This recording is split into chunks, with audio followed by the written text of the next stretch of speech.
Praise the Lord. സ്നേഹമുള്ളവരെ, പ്രഭാഷകൻ 5:5 പരിശുദ്ധാത്മാവ് പറയുന്നു, ക്ഷമിക്കുമെന്നോർത്ത് വീണ്ടും വീണ്ടും പാപം ചെയ്യരുത്. സ്നേഹസമ്പന്നനും കരുണാനിധിയുമായ നമ്മുടെ ദൈവം നമ്മുടെ എല്ലാ പാപങ്ങളും ക്ഷമിക്കും എന്നുള്ളത് ഉറപ്പാണ്. എന്നാൽ ദൈവം ക്ഷമിക്കുമെന്നോർത്ത് വീണ്ടും വീണ്ടും പാപം ചെയ്യരുത് എന്ന് പരിശുദ്ധാത്മാവ് നമ്മെ ഓർമ്മിപ്പിക്കുകയാണ്. കാരുണ്യത്തോടൊപ്പം ക്രോധവും കർത്താവിൻ്റെ കയ്യിലുണ്ട്. അതിനാൽ കർത്താവിങ്കിലേക്ക് തിരിയാൻ വൈകരുത്. നാളെ എന്ന് നീട്ടി വയ്ക്കുകയും അരുത്. ദൈവം നമ്മോട് നിസ്സീമമായ കരുണയും ക്ഷമയും കാണിക്കുന്നത് നമ്മെ അനുതാപത്തിലേക്ക് നയിക്കുവാനാണ്. കർത്താവിൻ്റെ ക്ഷമയെ അല്ലെങ്കിൽ കരുണയെ നാം നിസ്സാരമാക്കി കളയരുത്. നമുക്ക് പാപബോധവും പശ്ചാത്താപവും തന്ന് മാനസാന്തരത്തിലേക്ക് നയിക്കുകയും നമ്മുടെ ആത്മാക്കളെ രക്ഷിക്കുകയും ചെയ്യുക എന്നതാണ് ദൈവം ആഗ്രഹിക്കുന്നത്. നമ്മുടെ ആത്മരക്ഷയാണ് ദൈവത്തിൻ്റെ ലക്ഷ്യം. നമ്മെ പാപത്തിലേക്ക് നയിക്കുന്നത് സാത്താനാണ്. ആദവും ഹവ്വയും ഒരു നിമിഷം ദൈവത്തെക്കാൾ ഉപരിയായി സാത്താനെ വിശ്വസിച്ചു. അവർക്ക് പറുദീസ നഷ്ടപ്പെട്ടു.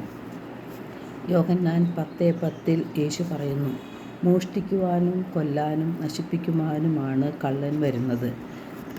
ഞാൻ വന്നിരിക്കുന്നത് അവർക്ക് ജീവനുണ്ടാകുവാനും അത് സമൃദ്ധമായി ഉണ്ടാകാനും ആണ്. നമ്മുടെ ആത്മാവിനെ മോഷ്ടിക്കാനും കൊല്ലാനും ആണ് സാത്താൻ പരിശ്രമിക്കുന്നത്.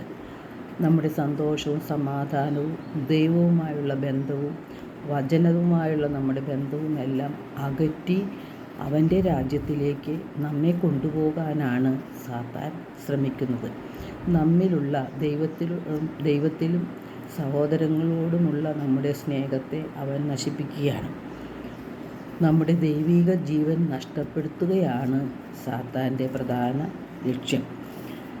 നമ്മെ സാത്താൻ്റെ രാജ്യത്തിലേക്ക് ചേർക്കുവാൻ നിരന്തരം അവൻ പരിശ്രമിച്ചുകൊണ്ടിരിക്കുകയാണ്.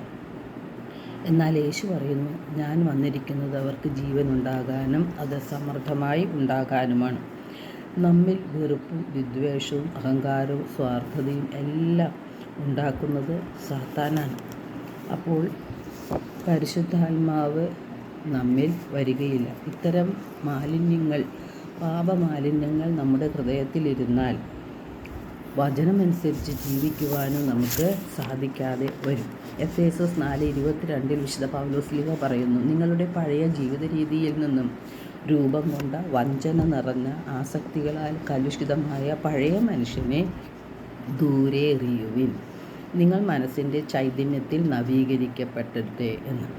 പഴയ മനുഷ്യനെ ദൂരെ എറിയാൻ കഴിയാത്തത് നമ്മുടെ ഹൃദയ കാഠിന്യം മൂലമാണ്. നമ്മുടെ ബുദ്ധിയിൽ അന്ധകാരം നിറയുകയാണ്.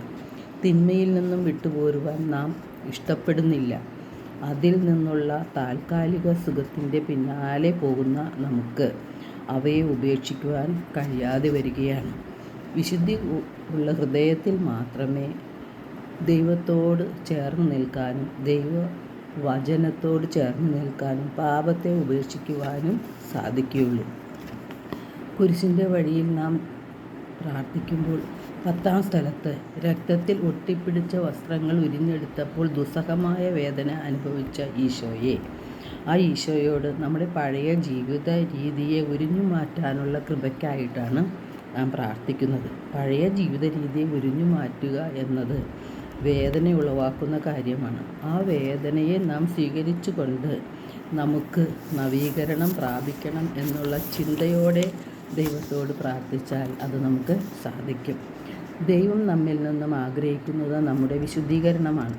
ഈ ലോക സുഖങ്ങളുടെ പിന്നാലെ പോയാൽ നമുക്ക് മാനസാന്തരമോ വിശുദ്ധീകരണമോ ഉണ്ടാകുകയില്ല. റോമ 13:13 വിശുദ്ധ പൗലോസ് പറയുന്നു, പകലിന് യോജിച്ച വിധം നമുക്ക് പെരുമാറാം. സുഖലോലുപതയിലോ മദ്യലഹരിയിലോ അവിഹിത വേഴ്ചകളിലോ വിഷയാസക്തിയിലോ കലഹങ്ങളിലോ അസൂയയിലോ വ്യാപരിക്കരുത്. പ്രത്യുത കർത്താവായ യേശുക്രിസ്തുവിനെ ധരിക്കുവിൻ. ദുർമോഹങ്ങളിലേക്ക് നയിക്കത്തക്ക വിധം ശരീരത്തെപ്പറ്റി ചിന്തിക്കാതിരിക്കുവിൻ. റോമ 8:8 തിരുവചനം പറയുന്നു, ജഡിക പ്രവണതകളനുസരിച്ച് ജീവിക്കുന്നവർക്ക് ദൈവത്തെ പ്രസാദിപ്പിക്കുക സാധ്യമല്ല. അതിനാൽ പഴയ മനുഷ്യനെ അവൻ്റെ ചെയ്തികളോടെ നിഷ്കാസനം ചെയ്യാം. മനസ്സിൻ്റെ നവീകരണം വഴി പുതിയ സൃഷ്ടിയായി നമുക്ക് മാറാം. എല്ലാവർക്കും ഒരു നല്ല ദിനം ആശംസിക്കുന്നു. ദൈവം നമ്മെ ഓരോരുത്തരെയും സമൃദ്ധമായി അനുഗ്രഹിക്കട്ടെ.